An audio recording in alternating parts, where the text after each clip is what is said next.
Hey Team Bio, welcome to the greenhouse effect part 2. Okay, quick recap of part 1. Okay, all matter emits light. The type of light that matter emits is dependent on, the type of light that matter emits depends on its temperature. So hot things emit light that has a shorter wavelength, and cooler things emit light that has a longer wavelength. The sun is pretty hot. It emits visible light, which is like here on the spectrum. The earth is cooler, so it emits heat light. You can take things that normally emit heat light, so for example, this iron bar, you could heat it up and it will start to emit visible light. Okay, so all matter emits light, and the type of light it emits depends on its temperature. Big idea. The second idea is that light, when it interacts with matter, can do one of three things. It can be reflected, absorbed, or transmitted. The type of matter that light interacts with determines whether or not it will be transmitted, if it will pass through, or if it will be absorbed or reflected. So depending on the type of light and the type of matter, any one of these things can happen. And okay, so we're going to put that all together to understand the greenhouse effect. Okay, to understand the greenhouse effect, let's first start with a greenhouse. What is a greenhouse? Well, we use it to keep plants nice and toasty in the winter. How does it work? First, we have the sun. The sun is pretty hot, and it's emitting light. So here's the sun. It emits light. The type of light the sun emits, because it's pretty hot, it's emitting all different types of light, but primarily it's emitting visible light.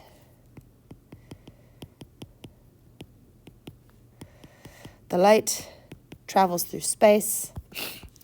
It strikes the earth. It happens to hit this greenhouse. Well, this greenhouse is made of glass. And glass has this interesting property that we talked about in the last screencast, where it transmits visible light.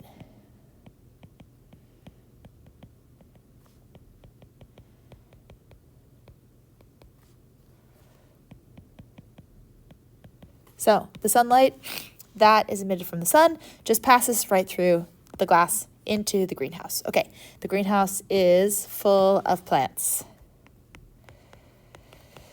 Oops, not plants, plants.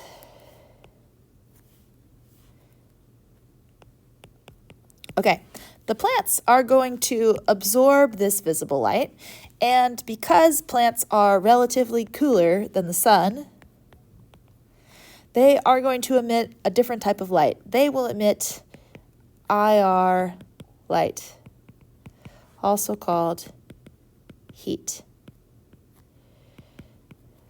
Okay, so the visible light passes all the way through the glass of the greenhouse. It's going to strike these plants, and then the plants themselves are going to emit light, but because they're cooler, they're mostly emitting heat light.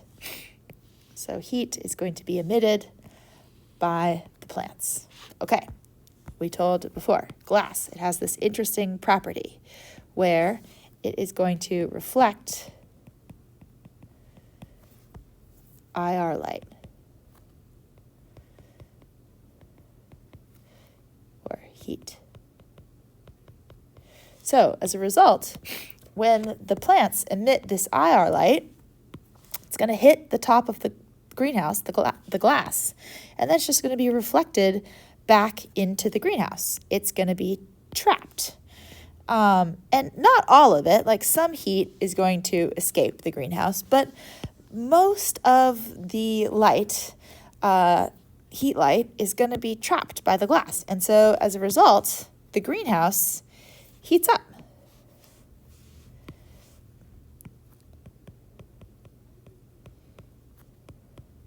Because the energy in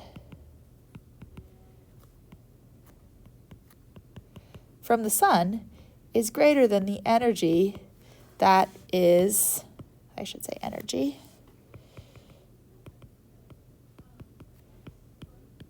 the energy out that's escaping.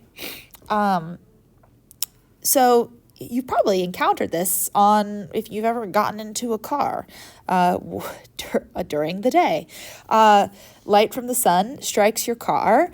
It's absorbed by your seats, and then it's re-emitted as heat, but your car is the parts of it are made up of glass, and so this heat is prevented from escaping, and your car warms up when it's in the sun.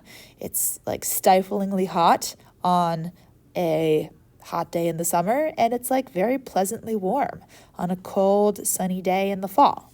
Okay, so this is called the greenhouse effect.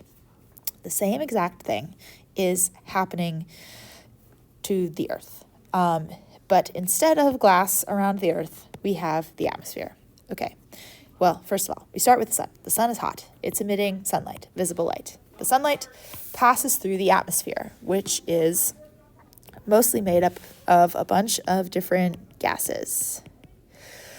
The gas that we're going to focus on is CO2. Now, it makes up a relatively small portion of the atmosphere, but it has an outsized effect on the warming of the planet. And its concentrations are increasing dramatically. So we're going to focus on CO2 in this screencast and for our climate science unit. Okay, so CO2, much like glass, it transmits visible light.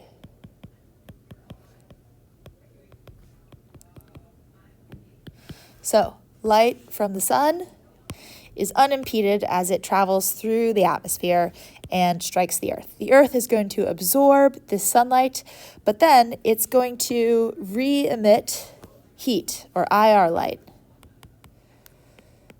because the Earth is cooler than the sun. CO2, much like glass, absorbs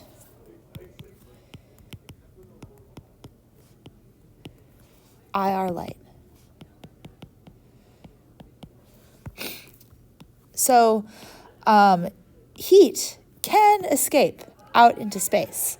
If it passes through the atmosphere and it just happens not to hit any CO2 on its way out, it is going to leave the Earth's system.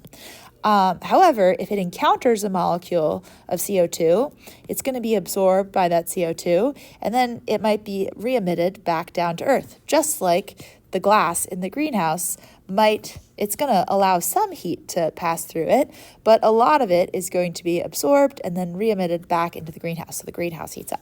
So the same thing is happening in the Earth. And as we add more and more CO2 to the atmosphere, the chance that a little particle of light, the wave-particle duality of light, it's not a particle, nor is it a wave, it's both. If a photon of light, of heat light, encounters a CO2 molecule, it's going to be reflected back into Earth, and the chance of that happening as we add more and more CO2 to the atmosphere means that the chance that that heat is going to be able to escape out into space is decreasing. And if you look at the amount of CO2 in the atmosphere, you can see it's increasing dramatically. We've actually surpassed 400 parts per million. I believe we're like around 415 now, or maybe even 420. I have to check. I'll look up that number right now. Okay, ppm of CO2 in atmosphere currently, 421 parts per million. So we've even exceeded where we were in 2000, unsurprisingly. Okay, so as a result of the greenhouse effect, the Earth is heating up. This is very similar to putting a sleeping bag around the Earth. When you get in a sleeping bag, you are the source of heat. Like, you are emitting IR light heat, and you're not emitting any more of it, but your sleeping bag warms up because the sleeping bag is trapping that IR light around your body. So the atmosphere is trapping more IR light around the Earth as we add more and more CO2 to the atmosphere. Okay, so the last thing that we're going to discuss in this screencast is the Earth's energy balance.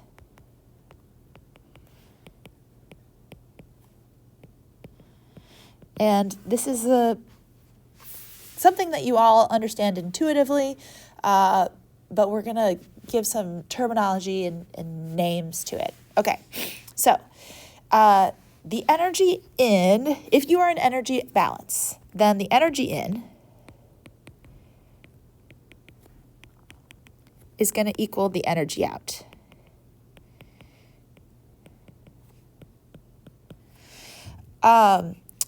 And in our example, the energy into our system is the sun.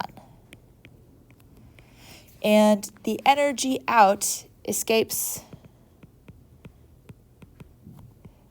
as IR light or heat. Okay, so when the energy in from the sun is equal to the energy out, then the temperature of a system will be constant.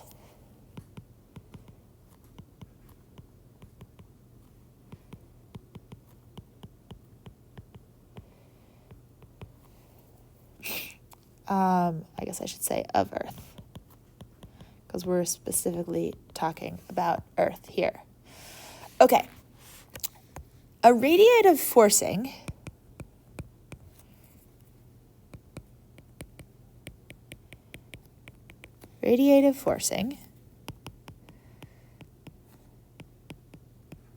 occurs when the energy in is not equal to the energy out. And when this is true, the temperature will change. So radiative forcing means the temp will change. Okay, so let's talk about this pan on the stove for a second.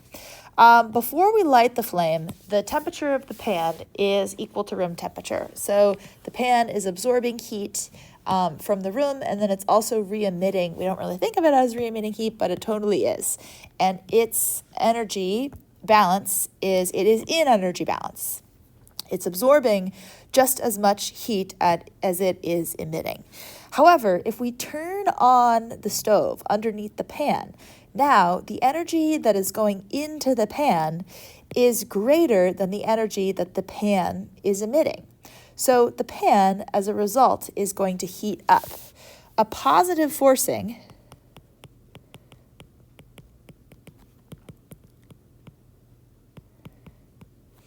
is,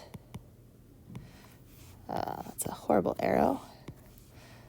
Positive forcing is when the energy in is greater than the energy out, and the temperature increases. So here, in our pan situation, before we turned on the stove, the energy was in balance. The pan was absorbing and re-emitting light at the same rate. But as soon as we turned on the burner below it, now it's absorbing. There's more energy coming into the system than there is coming out of the system.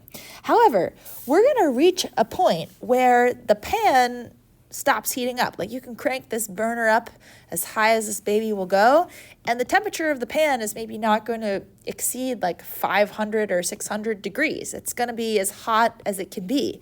This is when the pan is emitting as much energy out of it as it's receiving in. So it's going to once again become in energy balance. So the temperature in is going to equal to the temperature, or the energy in is going to equal the energy out, and the pan will be very, very hot, but its temperature will no longer be changing. Okay, what happens when we turn off the stove? Well, now there's no more, the energy in has just dropped off. We're not putting a lot of energy into the pan. But the pan is super hot and it's emitting a huge amount of energy out still. It stays hot for a while. So this is what's called a negative forcing.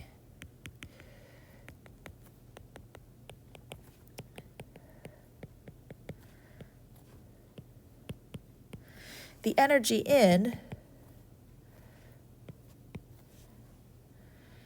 is less than the energy out. And as a result, the temperature will decrease. Okay, so the pan will keep dropping in temperature until the energy in is equal to the energy out once again. So basically, when it falls back down to room temperature, it will stop emitting more heat than it's absorbing. The temperature of the pan will stop changing once again. Okay, so how does this relate to what's happening to the Earth?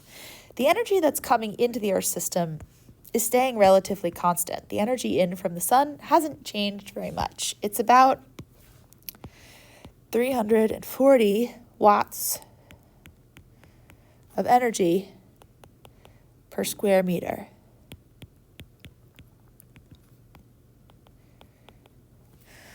What is changing is the amount of energy that is coming out of the system. Because we're adding more CO2 to the atmosphere, more energy is prevented from leaving. So the Earth is experiencing a positive forcing, not because we're increasing the amount of energy in, but because we're decreasing the amount of energy that's able to leave the system. Okay, as a result of this positive forcing, the temperature globally is increasing, and it will continue to increase until we are in energy balance once again. Okay, that's all.